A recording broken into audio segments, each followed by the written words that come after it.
Hey, Naina Rao here, producer of NPR's Book of the Day. It's August, and we're taking a little time off. While we do, we're sharing some of our favorite episodes from this past year. Today's episode was first released in January, when we were all gearing up for the Winter Olympics. We're back with new episodes next week. Hey, it's NPR's Book of the Day. I'm Andrew Lindsey. The Winter Olympics are coming up in Beijing, and as a not jock, it's easy for me to fall into the trap of seeing these athletes perform at the peak of their game, at the height of their powers, and assume it's all roses and sunshine and adoring fans when they get home. Because it's mostly not like that, right? Take Lindsey Vonn, former ski champ and Olympic medalist. She's written a book called Rise, where she talks about not just what it took to get to the top, but the hits she took coming down too. And she says this interesting thing to NPR's Martinez in this interview, that she's thankful for being wired in whatever way that lets her feed off of negativity, because she's seen careers get crushed from not being supported in the right way. Former ski champion Lindsey Vonn had her first go at the Olympics in 2002 in Salt Lake City, Utah. I had dreamed about it since I was a kid, and my entire family was there watching, and it was a home Olympics. It's pretty rare to have a home Olympics, in your career, let alone have it be your first Olympics at 17. She writes about growing up on the slopes in Minnesota and training in Colorado in her new memoir, Rise. After her Olympics debut, she told me that she felt kind of deflated because of what came next.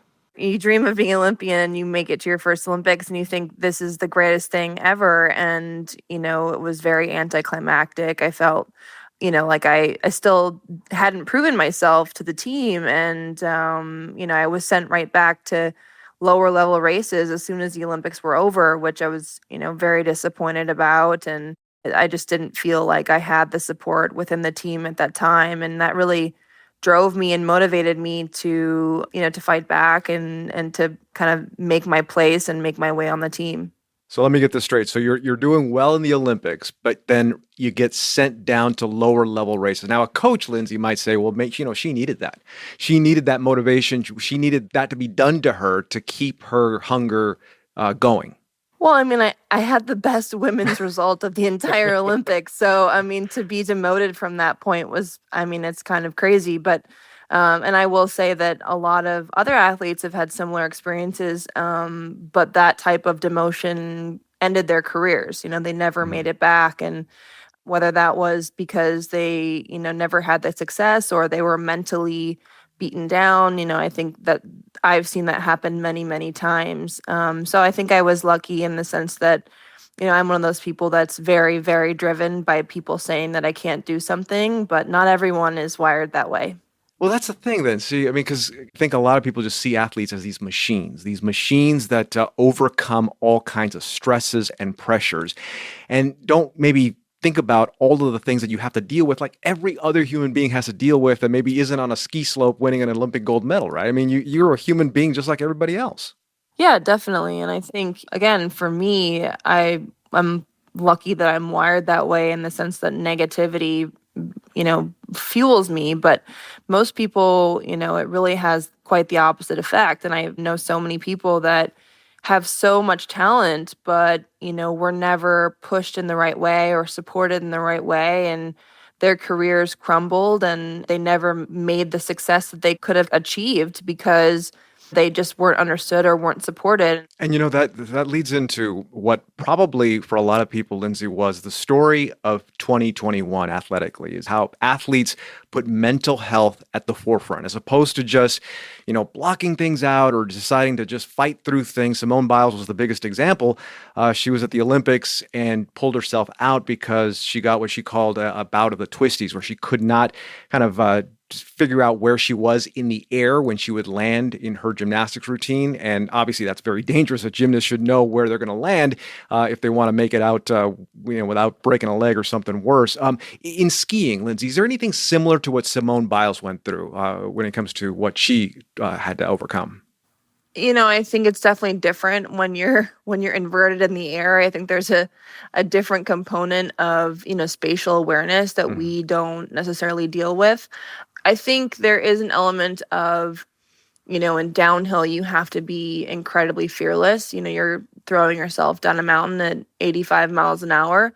And if you're not confident in what you're doing, it can be incredibly dangerous. I do know athletes that have dealt with different psychological obstacles coming back from injury. And I do know of, athletes that have dealt with different anxieties due to pressure and, being sick before races and just, really feeling unwell. So there's a component to that. And I think that is similar across all sports. But to the extent of the twisties, it's not necessarily similar in skiing. The Winter Olympics, we're coming up on the Winter Olympics in Beijing. What do you think of Michaela Schifrin's chances? I know she was recently quarantined in Europe after testing positive for COVID. Oh, I'm not worried about Michaela, about the COVID. Everyone's been getting COVID on the tour, I've heard. So I think she's going to do exceptionally well, as she always has in the Olympic Games. And I think it's going to be interesting because the course is new for everyone. There were no test races.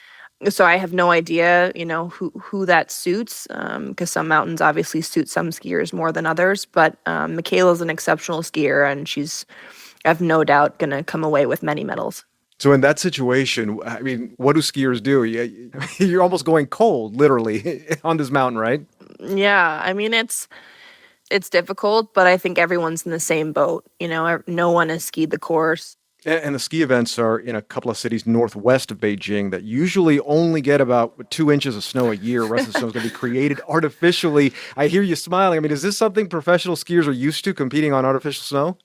I mean, yeah, we race on man-made snow all the time, Okay. But I don't think I've ever been to a place that has annually 2 inches of snow. I think that's a first. But like in Colorado, for example, early season training, everyone skis on man-made snow. That's just, unfortunately, with global warming, the way things are going with the sport. Do skiers worry about climate change in the future, about the sport? I mean, you need the snow to come down naturally, right, to have a sport. Absolutely, yeah. I mean, it's been so difficult the last few years to hold the entire World Cup schedule. A lot of the races that we have are a bit lower in altitude, and those races have been canceled more often than not. We've had to, permanently replace some venues because they just simply don't get snow anymore. If you look at Croatia, they just had a race a few days ago, and it was essentially dirt besides one small strip of snow, and there were leaves blowing everywhere. It was incredible, and they ended up actually canceling the men's race because it was just terrible conditions. So that's something that a ski racing community we've all known about for a long time. And I mean, the glaciers that I grew up skiing on in Austria and places like that are essentially gone. It's incredibly sad, and global warming is something that's very real for the world. And I feel like in the grand scheme of things, our sport doesn't really matter in that way, but we see it firsthand. Lindsey Vonn's new memoir is called Rise. Lindsey, thanks. Thank you so much. I appreciate it.